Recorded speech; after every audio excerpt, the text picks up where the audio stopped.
안녕하세요. 자유유튜브더 자윤입니다. 오늘은 버핏도 놀란 인플레이션 시대를 준비하는 현명한 방법이라는 제목으로 이야기를 한번 해볼까 합니다.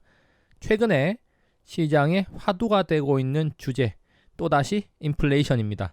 자, 그러면서 미국 경제가 예상보다 빠른 회복을 나타내고 있고, 그리고 역대급 경제 성장률을 기록할 것이라는 전망과 함께 원자재 가격 상승, 사람들의 소비 욕구 폭발로 인해서 강력한 인플레이션이 다가오고 있다는 이야기가 많습니다. 자, 그렇다면 우리가 지금 판이 어떻게 돌아가고 있는지 한번 살펴보고 앞으로 어떻게 행동하면 좀 더 나은 투자를 할 수 있을지 여기에 대해서 한번 생각해보는 시간 가져보도록 하겠습니다.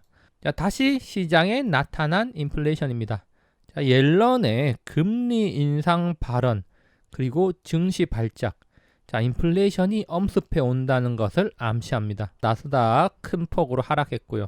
자, 그 중에서도 특히 대형 성장 기술주들의 하락이 나타났습니다. 자, 그렇지만 표면적으로는 금리 인상 발언이지만 좀 더 깊이 들여다보면은 인플레이션 이슈가 배경에 깔려 있다는 점 우리가 주목할 필요가 있습니다. 자, 그러면서 옐런 장관 경제가 과열되지 않도록 금리를 다소 인상해야 할지도 모른다고 밝혔다.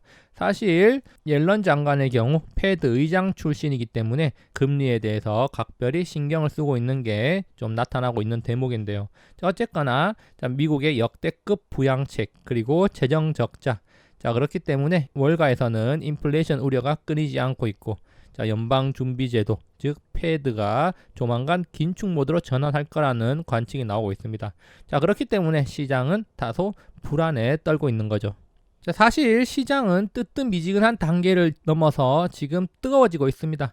예상보다 빠른 경제 회복 그리고 역대급 부양책, 불타오르는 자산 시장입니다. 자, 그리고 더 중요한 것은 수요의 증가 그리고 공급 부족에 따른 가격 상승이 지속되고 있다는 겁니다. 자, 안 오르는 것이 없습니다. 그리고 당분간 오를 가능성이 높다는 전망이 나오고 있습니다.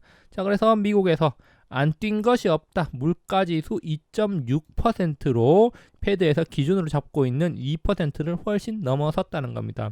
워렌 버핏조차도 주주총회에서 엄청난 인플레이션을 목격하고 있다. 이런 이야기를 할 정도입니다. 건축 자재부터 비트코인까지 지금 시장은 광란의 20년대를 보는 듯하다. 이런 이야기가 나오고 있고요. 자, 3월 소비자 물가지수 지금 2.6% 상승했습니다. 물론 작년 3월 팬데믹의 절정과 비교했을 때 기저효과가 있다. 이런 이야기하고 있지만 사실상 많은 전문가들이 2% 이상 계속 유지할 걸로 예상을 하고 있습니다. 자, 그러면서 한 제조회사 임원은 요즘처럼 원자재 값이 한꺼번에 오른 걸 본 적이 없다고 하소연을 했다고 합니다. 자, 워렌 버핏은 목재, 철강, 원자재 가격이 매일 뛰고 있다며 엄청난 물가 상승을 목격하고 있다고 말하기도 했습니다. 자, 그만큼 지금 인플레이션, 특히 강력한 인플레이션이 우리 곁에 와 있다는 점 우리가 인식을 할 필요가 있습니다. 자, 그래서 제가 이런 맥락 속에서 최근에 나온 뉴스 몇 개 더 가져와 봤는데요. 자, 미국 주택시장 15년 만에 초호황이다. 목재 건설 리츠 ETF를 주목하라. 이런 이야기. 주택가격 연 12% 폭등하면서 2006년 이후 최대폭이다. 그럼에도 불구하고 집이 없어서 못 사고 있다. 이런 이야기 나오고 있고요. 자, 고공비행 원자재 가격 이미 슈퍼사이클 진입했다. 소금이 금값이 됐다. 김치 제조업체 비상이다. 이렇게 원재료 가격이 올라가면 당연히 제품 가격 인상으로 연결될 수밖에 없습니다. 자, 보복 소비가 터지고 있다. 자, 치솟는 소비자 물가, 인플레 경고 등. 자, 앞서 미국에 대한 이야기를 했지만 우리나라 역시 4월 물가 전년비 2.3% 상승하면서 44개월 만에 최고치를 달성했다고 합니다. 자, 그리고 서울 수도요금 9년 만에 인상할 거다. 자, 소비자 물가 오르는 소리 들려옵니다. 자, 그리고 스프링 없어서 침대도 못 만들고 있고 배달 직원도 모자란다. 자, 배달 직원 모자란다는 말은 임금 상승이 계속해서 이어질 수도 있다. 이런 이야기고 결국 임금 상승은 제품 가격 상승으로 연결될 수밖에 없습니다.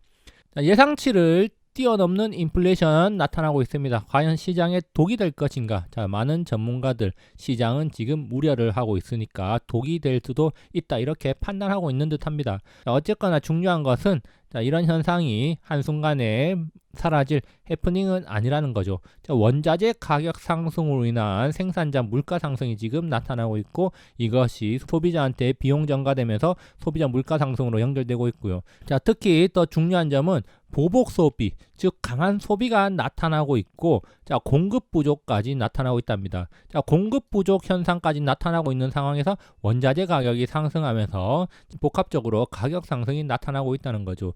즉 기존에 예상했던 것보다 더 빠르게 인플레이션이 나타날 요소가 많다는 겁니다. 그래서 제가 그냥 한번 도식화를 해봤는데요. 원자재 가격 상승, 부품 재료 공급 차질, 자, 생산자 물가 상승으로 이어질 수밖에 없고, 이것은 결국 소비자 물가 상승, 즉 인플레이션이 나타나는데, 자, 이런 순환의 고리가 지금 어느 한 곳이 문제가 아니라 전체적으로 문제가 생기고 있고, 그래서 전반적으로 강한 인플레이션을 불러올 것이다, 이런 이야기가 나오고 있다는 겁니다.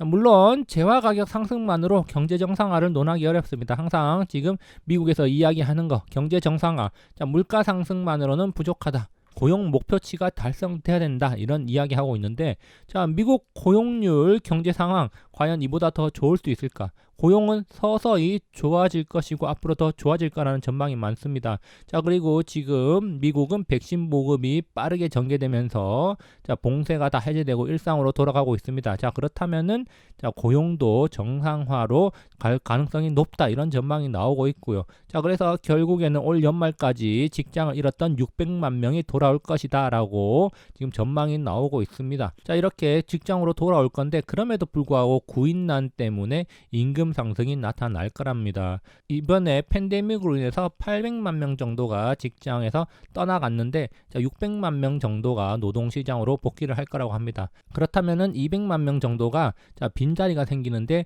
자, 그 자리는 메꾸기가 힘들 거라는 거죠. 그래서 결국에는 임금 상승이 나타날 가능성이 높다, 이런 이야기 나오고 있습니다. 자, 그래서 결국에는 비어있는 일자리는 많은데 들어가는 인원은 적으니까 기업들이 사람을 구하기 위해서 임금을 높일 수밖에 없고, 임금 상승이 강하게 나타날 것이다.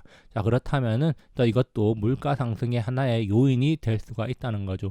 결국 패드에서 말하는 물가 상승 그리고 고용 안정화, 자, 두 가지가 동시에 달성되는데, 자, 고용 안정화가 달성되는 과정에 임금 상승이 나타나고, 자, 물가 상승을 더욱더 부추기게 될 것이다, 이런 전망이 나오고 있는 겁니다. 자, 그래서 시장의 우려가 과연 현실이 될 것인가? 자, 우리가 진실을 마주해야 할 순간, 그 순간이 다가오고 있습니다. 자, 연준은 결국에는 테이퍼링 논의에 들어갈 겁니다. 자, 그게 올해가 아니더라도 내년이 될 수가 있겠죠.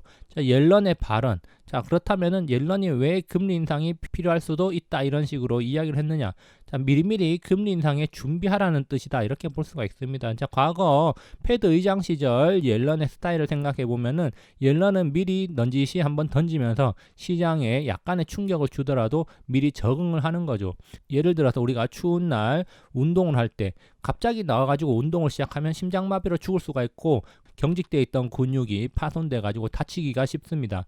자, 그렇기 때문에, 자, 그런 부상을 방지하기 위해서 미리 워밍업이라는 걸 하는 거죠. 자, 워밍업을 해놓으면은 실제로 그 상황이 됐을 때 다칠 확률이 적어지고 적응을 잘 할 수가 있기 때문에, 자, 옐런이 금리 인상이라는 발언을 넌지시함으로 인해 가지고 시장이 미리 대비를 하도록 하는 거다, 이렇게 볼 수가 있겠습니다. 자, 그러면서 이제 테이퍼링 가능성을 높게 치고 있는데, 올해 미국의 경제 성장률 7%, 그러면서 연준 의원 중 한 명인 윌리엄스 총재는 물가가 패드 목표치인 2%를 지속적으로 넘을 것이다, 이렇게 보고 있고요. 자, 그리고 카플란 총재 같은 경우 지금 역사적으로 높은 수준의 주가, 집값을 감안할 때 빨리 축소를 논의해야 된다고 이야기를 했습니다. 자, 그래서 지금 패드는 고용과 물가 두 가지를 보는데, 이미 물가는 충분히 달성돼서 과열권에 접어들 걸로 보고 있고, 자, 고용도 앞서 이야기했듯이 빠른 속도로 안정화가 될 것이다, 이런 이야기 제가 했습니다. 자, 그렇기 때문에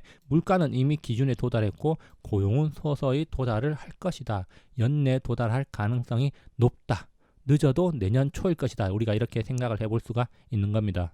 자, 그러면은 우리가 지금 시장 발작이 일어났다, 우려를 해야 되나, 두려워해야 되나, 어떻게 대비해야 되나 걱정이 될 수도 있는데, 자, 우리는 지난 1월 말에서 2월, 자, 시장의 발작을 경험을 했습니다. 자, 그때도 강한 물가 상승, 그리고 미 국채금리 상승으로 인한 시장 발작이었는데요. 결국 미 국채금리 상승은 기대 인플레이션 상승하고 연결이 되는 거죠. 자, 어쨌거나 지난 1월 말과 2월 사이에 시장 발작이 일어났을 때 어떤 이야기가 나왔었나? 밸런스 연준 인플레 도래로 긴축 나설 수도 있다. 자, 돈 풀기는 인플레를 자극하고 조기 긴축 우려가 나오고 있다. 자, 뜨거운 유가 상승이 인플레를 자극하고 있다. 그러다가 3월 이후로는 인플레 우려가 진화되면서 자, 주가는 사상 최고치를 찍고 고공행진을 하고 있다. 이런 이야기 나왔습니다. 자, 그러면은 결국 강한 인플레이션 조기 긴축 우려로 연결되고 기대 인플레이션 상승과 미국채 금리 상승으로 연결됐을 때 주가가 하락을 했다는 거죠. 그런데 모든 주가가 하락했냐? 그런 건 아니라는 겁니다. 오른 종목들도 있었다는 거죠. 오른 업종도 있었다는 겁니다. 자, 최근 미국 시장을 보면은 지난 2월에 나타났던 현상들과 비슷한 현상들도 나타나고 있다는 점이 목격이 됩니다. 성장 기술주들이 비교적 약세를 보이고 굴뚝주, 특히 기계, 정유, 화학, 철강 업종이 비교적 강세를 보였다는 거죠. 자, 우리나라 이야기가 아니라 미국 시장을 관찰하다 보면 그런 모습이 보인다는 겁니다. 최근에 말이죠. 자, 그래서 결국에는 우리가 어떻게 인플레이션에 대비를 해야 되냐, 우리가 어떤 시장을 맞이해야 되냐, 강한 인플레이션이 발생하는 시장, 긴축, 그리고 금리 인상 우려로 품고 있는 시장입니다. 언젠가는 우리가 맞이해야 될 것이라는 거죠. 자, 인플레이션, 긴축, 금리 인상, 결국에는 이 세 가지가 뜻하는 게 뭐냐? 바로 성장주 프리미엄이 감소한다는 겁니다. 그동안 저금리 환경에서는 성장주에 프리미엄이 부여되지만, 자, 금리가 올라가기 시작한다, 금리가 올라갈 우려가 있다라고 한다면 이제 이 성장주 프리미엄이 감소되기 시작한다는 거죠. 자, 그래서 자산 매입 조정하는 방법의 논의를 시작하고, 이 논의를 하는 게 합리적이다 이런 이야기 나오니까 애플의 주가, 아마존, 그 외의 기술주들 주가 큰 폭으로 하락을 했다고 합니다. 자, 반면에 US 스틸 같은 경우는 철강업 슈퍼사이클에 진입했다고 하면서, 진입했다는 이야기가 나오면서 8% 가까이 급등을 했다고 하죠. 그러면서 옐런 장관의 발언이 성장주 차익 실현 매물을 부추겼다. 자, 대형 기술주와 더불어 소프트웨어, 의료기기 업종도 하락을 했다, 이런 이야기 나오고 있습니다. 성장주 프리미엄이 감소하고 그 감소된 프리미엄은 이런 굴뚝주 쪽으로 갈 수도 있다, 이렇게 우리가 한번 생각해 볼 수도 있는 겁니다. 결론입니다. 강한 인플레이션, 예상보다 빠른 경기 회복, 그리고 역대급 경제 성장률. 자, 테이퍼링, 금리 인상에 대한 우려는 지속적으로 우리 투자자들을 괴롭힐 것입니다. 자, 그렇기 때문에 이런 시장에 적응을 하거나 시장을 떠나거나 둘 중 하나를 선택해야 됩니다. 자, 아마도 대다수는 적응을 해야 되겠죠. 자, 지난 1월 말과 2월 우리는 인플레이션 우려가 시장 괴롭히는 것을 경험을 했습니다. 결국 인플레이션은 금리 인상과 연결된다는 거죠. 자, 저금리 상황 속 성장주 프리미엄 아마도 서서히 제거가 될 것입니다. 자, 그렇기 때문에 자, 포트폴리오 다변화 필요할지도 모릅니다. 그런데 또 공교롭게도 강한 인플레이션 그리고 금리 인상 우려가 나오고 있는데 때마침 우리나라는 공매도가 성행하고 있습니다. 이제 막 장사를 다시 시작했다는 거죠. 자, 그렇기 때문에 우리는 조금 더 조심할 필요가 있습니다. 성장주 프리미엄 제거는 공매도 세력들에게 아주 좋은 명분이 될 수도 있기 때문이죠. 자, 여기까지 영상 감상해 주셔서 감사하고요. 항상 즐거운 하루 보내시기 바랍니다. 감사합니다.